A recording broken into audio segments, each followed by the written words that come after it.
नमस्कार मित्रांनो, मी गणेश मानकर इन्फिनिटी स्पर्धा परीक्षा अकॅडमीच्या या व्हिडिओमध्ये तुम्हा सर्वांचे स्वागत आहे।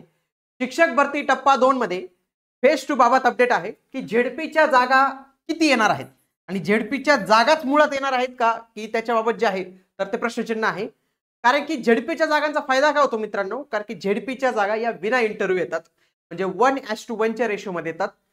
बाकी खूप साऱ्या खासगी संस्थांच्या ज्या जागा येतात ना ते 1:10 च्या जागा येतात, म्हणजे तिथं मुलाखत होते, ते 10 पैकी कोणता तरी एक उमेदवार सिलेक्ट होतो, त्या 10 ना माहिती नसतं, पण इथं डायरेक्ट तुमचं कन्फर्म जे आहे तर ते सिलेक्शन होत असतं। पण टप्प्या 2 मध्ये नवीन उमेदवारांना त्यांनी संधी दिलेली होती रजिस्ट्रेशन करण्यासाठी, तसेच आधीच्या उमेदवारांना एडिटचं त्यांनी ऑप्शन दिलेलं होतं, पण आता नवीन लोक घेतले, एडिटचं ऑप्शन दिलं, तर यांना तुम्ही जागा देखील जे आहेत तर ते दिल्या पाहिजेत। तर झेडपीच्या जागा येतील का, किती जागा रिक्त आहेत, तर याच्याविषयी माहिती जी आहे तर ते आपण आजच्या या व्हिडिओमध्ये बघणार आहोत। तत्पूर्वी तुम्ही जर टॅट 3 ची तयारी करत असाल तर टॅट 3 साठी आपण फास्ट ट्रॅक पद्धतीने बॅच लॉन्च केलेली, जे त्या 28 मार्च 2025 पासून लाईव्ह स्वरूपात सुरू होणार आहे। या बॅचची फी अत्यंत माफक दरात आपण ठेवलेली आहे, ती म्हणजे फक्त 999 मध्ये।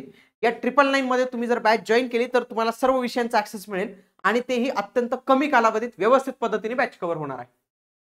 बघा, 15 मार्च 2025 ची नोटिफिकेशन आहे, त्याच्यामध्ये म्हटलेलं होतं पवित्र प्रणालीमार्फत शिक्षक सेवक शिक्षक पदभरती दुसऱ्या टप्प्यातील जाहिरातींच्या कार्यवाहीत मुदतवाढ।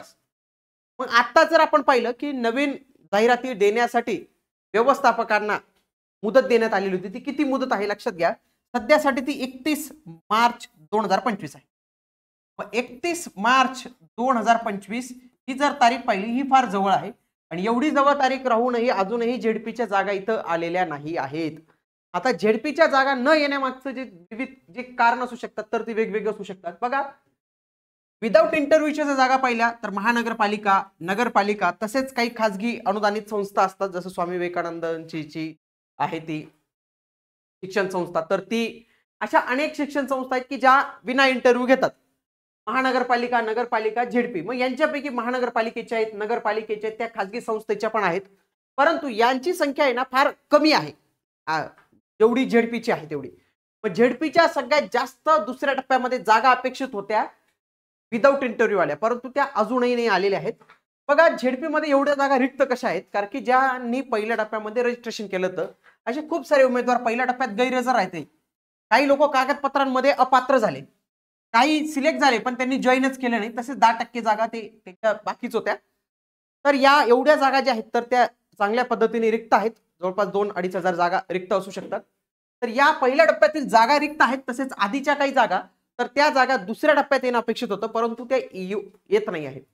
आता ते कधी येतील याच्यामध्ये एक प्रॉब्लेम असा झालेला आहे की बदलीचा प्रॉब्लेम झालेला आहे।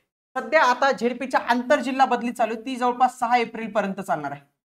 आंतरजिल्हा बदलीमध्ये एक प्रॉब्लेम काय होतो माहितीये का, समजा या जिल्ह्यातील काही शिक्षक इकडे जातात, काही शिक्षक इकडे येतात, मग काय होतं इथं बिंदू नियमावली चेंज होते। सगळ्यात आधी त्यांना जोपर्यंत त्यांची आंतरजिल्हा बदली कंप्लीट होत नाही तोपर्यंत त्यांना थांबावं लागेल। ज्यावेळी आंतरजिल्हा बदली कंप्लीट होईल त्यावेळी बिंदू नियमावली त्यांची प्रॉपर होईल, बिंदू नियमावली अपडेट करावी लागेल।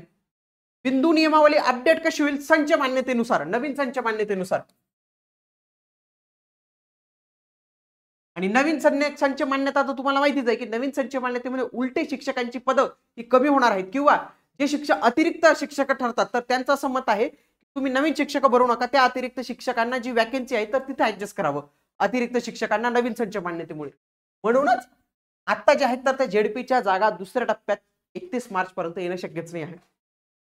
त्याच्यासाठी काय करावं लागेल, एकतर 31 मार्चची मुदत आणखी वाढवावी लागेल की ज्याच्यामध्ये झेडपीसाठी काही स्कोप ठेवावा लागेल, किंवा जे आहे 27 वगैरे तारखेला पुणेमध्ये विद्यार्थ्यांचं आंदोलन देखील आहे, तर त्या आंदोलनानंतर खऱ्या पद्धतीने शासनाची भूमिका जी आहे तर ते आपल्याला कळणार आहे की ते झेडपीच्या जागा किती प्रमाणात जे आहेत तर ते देऊ इच्छित आहेत।